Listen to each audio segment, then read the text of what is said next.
शरद पवार बोलतात, आपण थेट जाऊया. सत्ता ही हुकुमशाहीच्या रस्त्याला आपण जातो त्या पद्धतीनं वापरली जाते.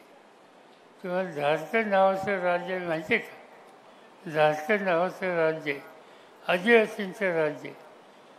मोदींच्या विरुद्ध भूमिका घेतली, तिथल्या मुख्यमंत्र्याला तुरुंगात टाकले. राज्याचा मुख्यमंत्री तुरुंगात आहे. दिल्ली देशाची राजधानी, केजरीवाल नावाचा सामान्य कुटुंबातला तरुण तिथं मुख्यमंत्री झाला. राज्य चांगलं चालवलं. त्यांची शैक्षणिक संस्था, त्यांची आरोग्य केंद्र ही कशी चालवतात हे बघायला देशातनं लोक यायला लागले, भारताच्या बाहेरून यायला लागले.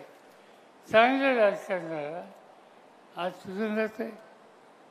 कशासाठी? काही धोरण त्यांनी आखलं लिकरच्याबद्दलचं. धोरण आखण्यासाठी पार्लमेंटमध्ये जायचं असतं.